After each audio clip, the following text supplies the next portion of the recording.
He's suffering from injustice sa pagkakulong niya ngayon for telling the truth. Dapat ang PNP, you should be proud of him for standing for what is right and for standing for the truth. Dapat na i-consider yung bayani yung si Colonel Grijaldo dahil hindi siya nagpapatinag eh. Sinasabi niya katotohanan.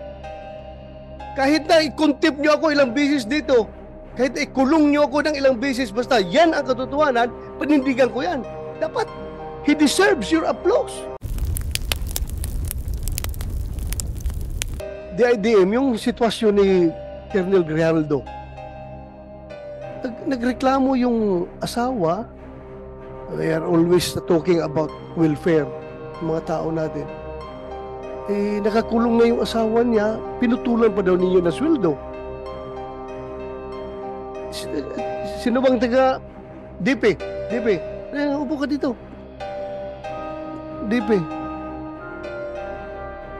Ano pong polisiya ninyo tungkol dyan? Bakit pinutulan ng sweldo si Grijaldo?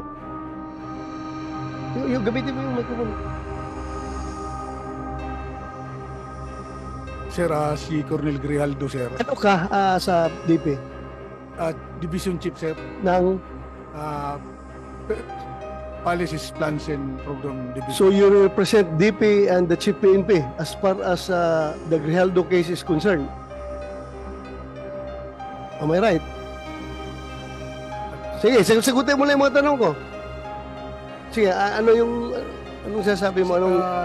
Colonel Grijaldo, sir, is considered allowed pay, sir. Allowed pay. Automatic leave of absence without pay, sir. Why? Na-contempt siya, sir, so hindi siya makapagtrabaho. And I don't know, sir, kung may order na rin siya, sir, as allowed pay. Hindi ba nyo titingnan na double whammy yan on the part of Grijaldo? Sobrang injustice na yan sa kanya. He's suffering from injustice sa pagkakulong niya ngayon for telling the truth. Dapat ang PNP, you should be proud of him for standing for what is right and for standing for the truth. Dapat na i-consider yung bayani yung si Colonel Grijaldo dahil hindi siya nagpapatinag eh. Sinasabi niya katotohanan. Kahit na i-contempt niyo ako ilang beses dito, kahit na ikulong niyo ako ng ilang beses, basta yan ang katotohanan, panindigan ko yan. Dapat, he deserves your applause. Kayong PNP, tinayo niya yung bandera ng institusyon ng PNP na kami ay ganito. Hindi kami natatakot kahit sino mga congressman kayo dyan na mag-intimidate sa akin. Basta katotohanan lang ako. Bakit ginanon ninyo yung tao ninyo? Isn't it very double injustice on his part? Na wala na makain yung pamilya niya dahil pinutulan niyo ng sweldo? Hindi naman niya. He did not violate any law. To tell you frankly. Ay i-interpret na ninyo yung batas to the detriment of your people? Ganun ba yun? You should interpret your policies to the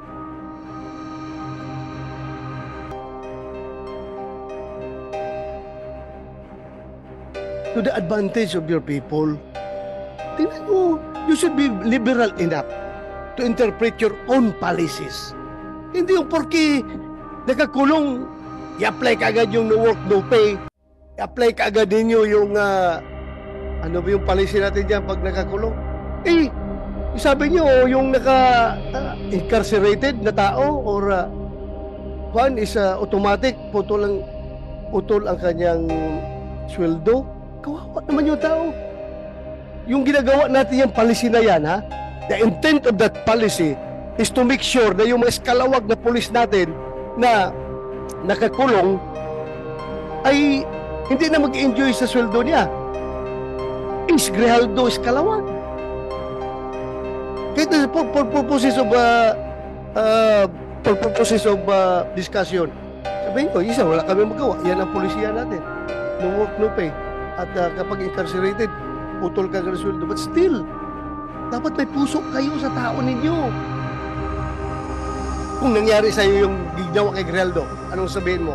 Sige nga, I would like to get your opinion. Sige. You open the mic.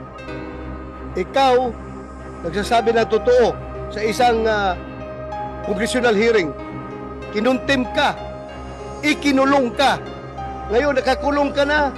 Pinutulan pa ng PNP yung sweldo mo. Wala ka ng pagkain yung pamilya mo dahil wala ka ng sweldo. Ano masasabi mo? Sir, I think I will have the same sentiments with Colonel Grijalvo. Correct. Particularly that he is my classmate, sir. Oh, so your classmate.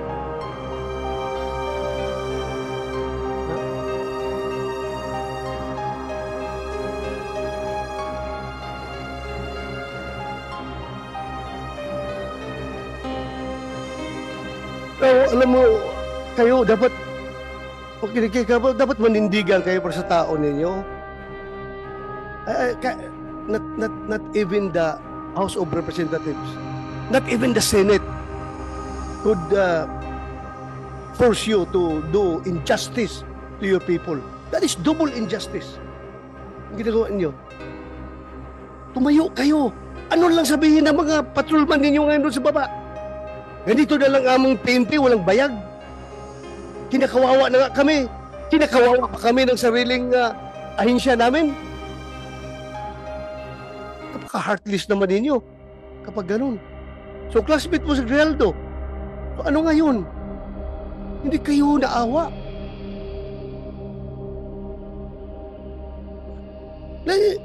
Then, I would like to acknowledge the presence of Senator JB Ejercito. Thank you, Your Honor, for joining. Alam mo,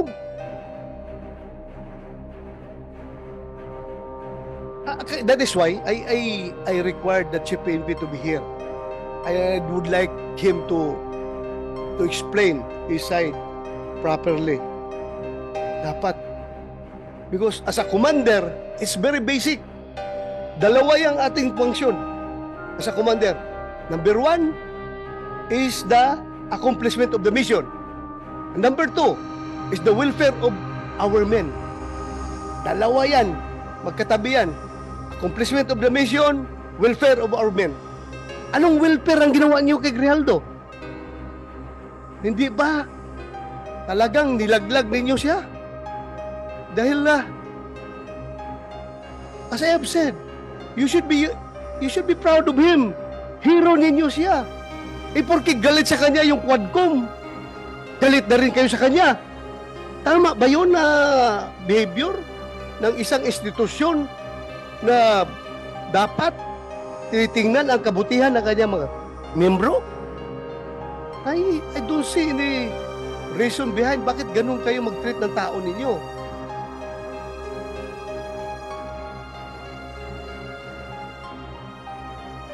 Yes. Can we get your opinion? Your Honor, with respect to the actions of the House of Representatives, unfortunately, that's beyond the jurisdiction, Your Honor, of the Internal Affairs. We don't have an active. That meron kayong control doon sa Quadcom. Wala kayong control, but you have control to your own policies sa pag-apply niyo sa tao niyo, sa polisiyan niyo. Yes, Your Honor. To that end, Your Honor, we have not, so far as Internal Affairs Service is concerned, we have not instituted or recommended as of yet, Your Honor, any disciplinary action arising from the proceedings in the House of Representatives, Your Honor. Please tingnan ninyo mabuti yan. It's time for you to show to the world that the Philippine National Police is indeed an institution that takes care of its own people. Huwag naman ninyong ganyanin yung tao ninyo. Ikinungulong na nga.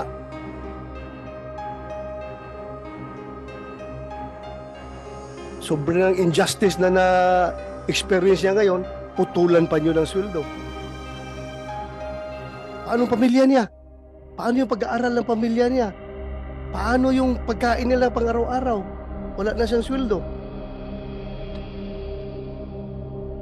Okay lang sa akin yun kung iskalawag yung tao, kung ninja cup yung tao, go ahead. you punish him. Pero for standing for the truth, for doing what is right, and for not giving in to the intimidations na ginagawa sa kanya ng Quadcom. Kayo rin, sasakay rin kayo sa Quadcom na pati sweldo niya, puputulin ninyo. You should be liberal enough to interpret your own policy to your people. Kayo ba sa forces, ganun din kayo? Kapag ang tao ninyo ay nakulong, na-contempt, puputulan rin yun na sweldo?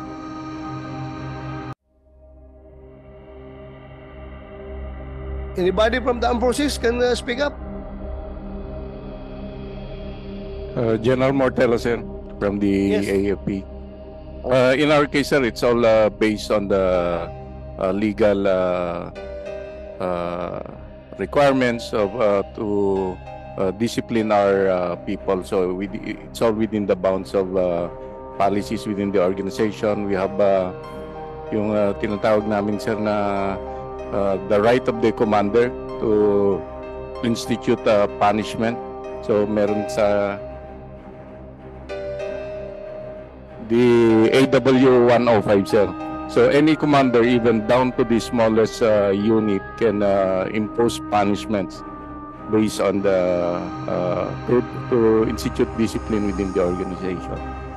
So hindi basta-basta. Meaning, the commander still has the discretion. Yes, sir. Yeah. Discretion, yan ang pinaka-magic word yan. Discretion mo yan, being the commander. Nakita mo yung sitwasyon ng tao mo. May discretion ka. Di ba? Yes, sir. Alam natin, paglaban natin mga tao natin. May mga tao tayo na hinaharas ng mga politiko doon sa baba. May mga tao tayo na kung ano-ano na pinagpapail na kaso. Ito, kaso talaga sa korte, ha? Harassment cases dahil nga ako mismo. May mga kaso ako noon na harassment cases from politicians because hindi ako nag-give in sa kanilang kagustuhan, sa kanilang pansariling kagustuhan. Hindi ako nag-give in. Kinasuhan ako. Pero, at least ang PNP namin noon ay hindi ako pinutulan ng sweldo.